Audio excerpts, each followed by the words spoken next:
Hello, my name is Xander. Welcome back to the channel. If you're new here, please give us a wee subscribe, and if you're returning, it's good to see you again.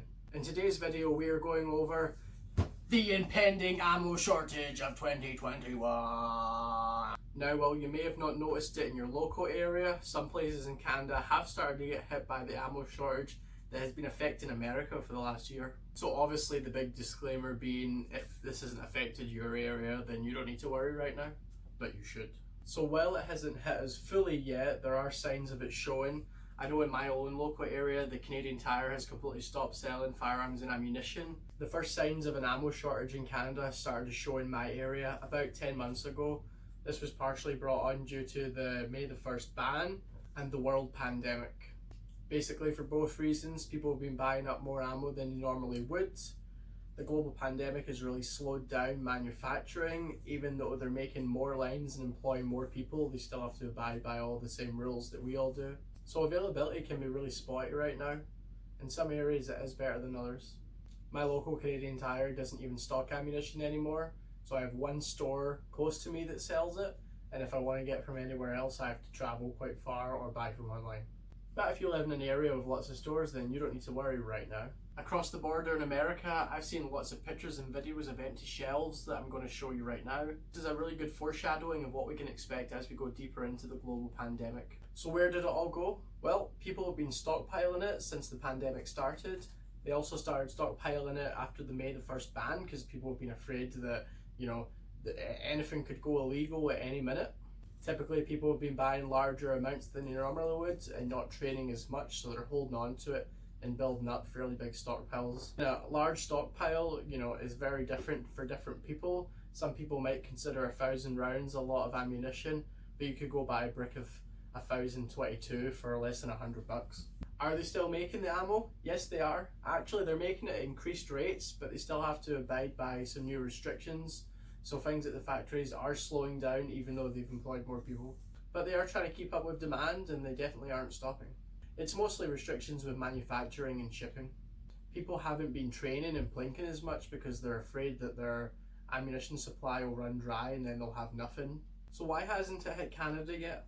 Well, it kind of has. We are lucky in that manufacturers, when they're making this ammunition, whether they're from Europe or America or anywhere, they have certain amounts that are sending out to different markets, and sometimes Canada is a different market to the United States, so the supply that they're running low of, we are not running low of right away, but they could change where they send things to at any time. It does seem like a good time to be shooting the more less common calibers. Naturally, people are buying up the more common calibers you see, things like 9mm, 22, 5.56, 308. I would say they're all the most popular ones.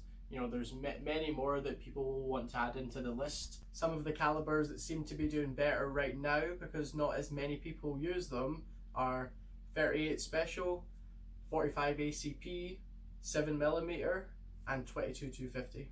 So should you go out and stock up today, should you go out, spend a couple of $100, get yourself a big fucking crate of ammo?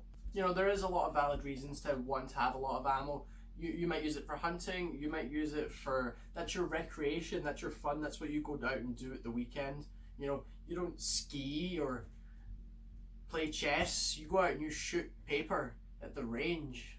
All sports and hobbies are valid, I should say that, but for what we're talking about, it's important to have the ammunition. We do need it. So to answer my question of should you stock up, I would say it's a good idea for everyone right now to be buying maybe a couple of boxes a week if your budget allows it. If you've got more of a budget, go out and buy a little more every now and then and get to an amount that you feel is a good amount for you. And that amount could be different for every person, but you get, what's comfortable for you. Maybe a good amount is to have, say you have like 10 magazines, well maybe you need 1,000 rounds. Maybe you need 10, maybe you need 1, I don't know.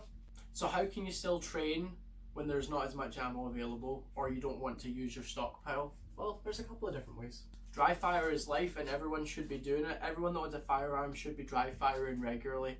It's safe, it's something you can do at home, and it doesn't cost you anything. But we will do a video in the future on dry fire and how to do it with different firearms. There are ammo conservative drills that you can do at the range. Most of them revolve around essentially having 1 or 2 rounds in your magazine and reloading, so it's a good time to get your reloading skilled up. There are more future modern things like the Mantis X system that you can put directly on your firearm, and when you shoot it'll tell you about your recoil and all this jibby jabby, and you can get one of those. And reloading your own ammunition is a great way to go. I currently don't reload. We might get into it in the future. If you want to see some videos on that, give us a wee like. But reloading is excellent. You can take your once fired casings, some powder, some primer, put your correct type of bullet in it. They have reloading manuals to tell you exactly what you should be doing, and you can get all the good gear for it, and then you can be, you know, shooting a couple more days than everyone else. And since we're on the topic of stockpiling things, one thing that you should also be investing in are magazines.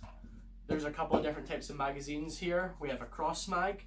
We're going to do a review of these on the future, so if you want to see that, let us know in the comments. Yeah, so essentially we have rifle magazines, pistol magazines, rifle magazines, other rifle magazines, lots of different magazines for lots of different types of guns. Thank you for watching. I do appreciate it. Give us a wee like and subscribe. And if you have an idea of what you think is an optimal amount of ammunition for someone to be stockpiling, leave a comment, let us know. Let's get the discussion going. Thank you so much. You're brilliant. Take care.